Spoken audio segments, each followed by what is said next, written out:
Ahí en una sola frase tenéis la respuesta cristiana a la, ¿cómo llamarlo?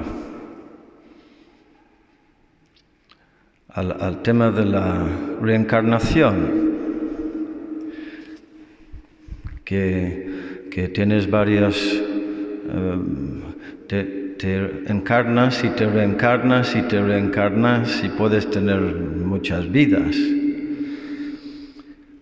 La respuesta: el destino de los hombres es morir una sola vez y después de la muerte el juicio. Lo hemos oído ya ahora aquí en la carta de los Hebreos. Cristo se ofreció una sola vez para quitar los pecados de todos.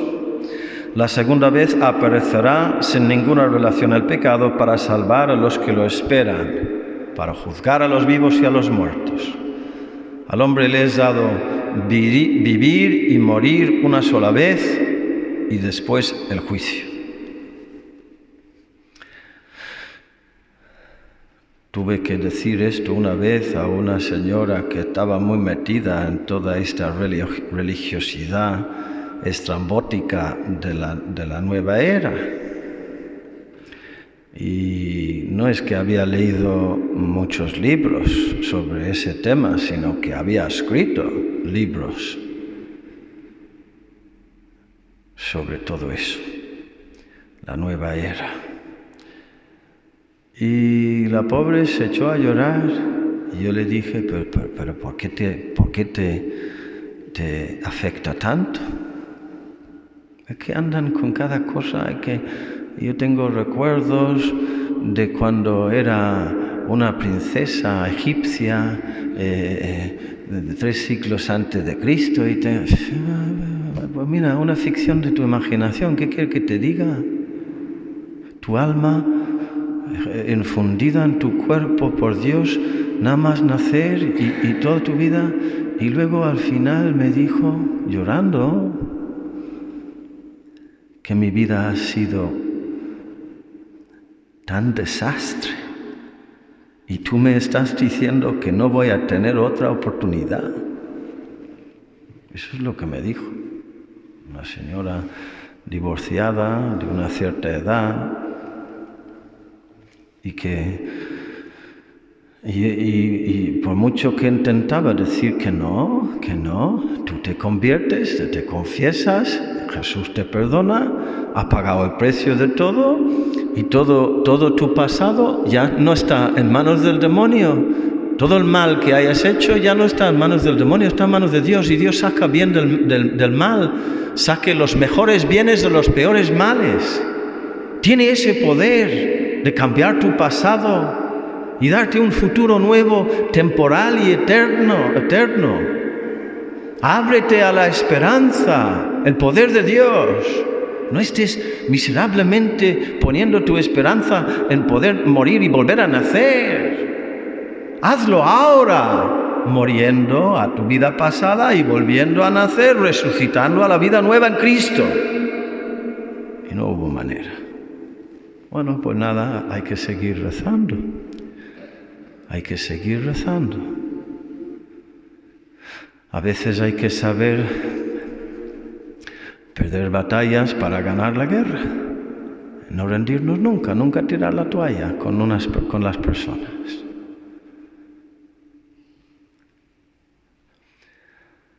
La verdad sin misericordia es cruel. No sé si habéis visto la película Los Miserables. Es muy larga y muy buena, tú sí, ¿verdad?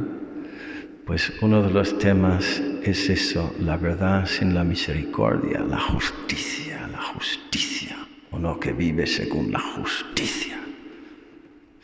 Y cómo termina al final. Bueno, no voy a estropear la película.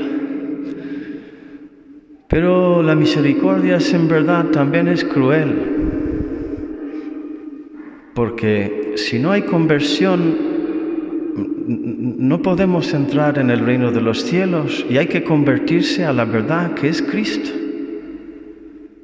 Entonces tiene que haber también misericordia y exigencia, creer en Él. dejarse perdonar y amar por Él y luego luchar por vivir según Él. Jesús mismo en el Evangelio de hoy nos da una clase de clase. No sé si tiene sentido lo que acabo de decir. ¿Con qué clase actúa Jesús? Está ahí predicando, curando, haciendo el bien, revelando a los hombres el corazón misericordioso de su Padre Dios, de nuestro Padre Dios. Y andan unos amargados por ahí a una cierta distancia. Los escribas que habían bajado de Jerusalén decían: tiene dentro a Belcebú y expulsa a los demonios con el poder del jefe de los demonios. Ay, Dios mío, qué mala leche. Está acusando a Cristo de ser el anticristo. Están llamando a Dios el demonio, el jefe de los demonios. No hijo de Dios, sino hijo de Belcebú, el príncipe de las moscas. Creo que significa esa palabra en griego. Las moscas representan la muerte. El demonio es el asesino.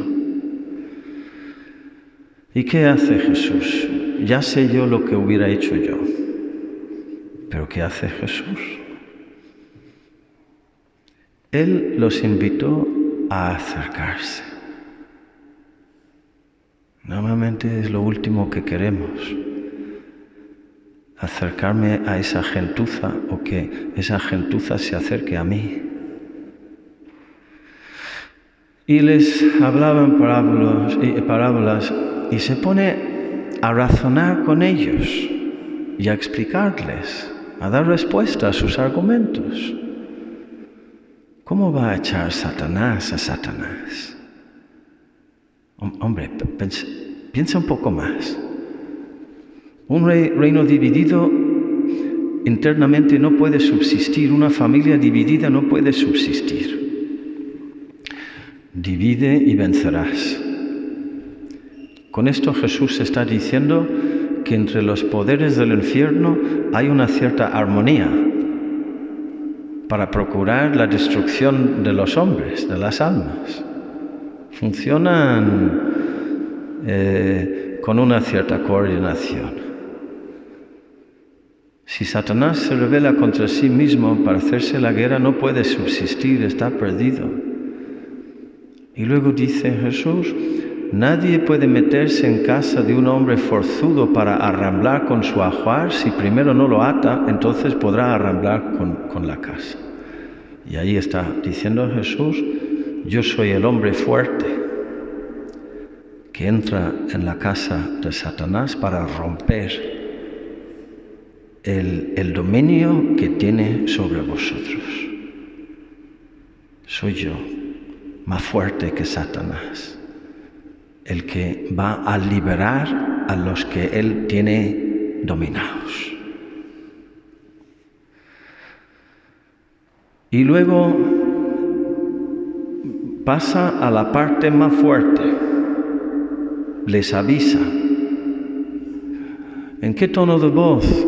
¿Con qué presencia? ¿Con qué paz? ¿Con qué autoridad? ¿Con qué majestad? ¿Con qué soberanía sobre sí mismo en el trato con ellos? Métete tú ahí en la escena y contémplalo para que aprendas.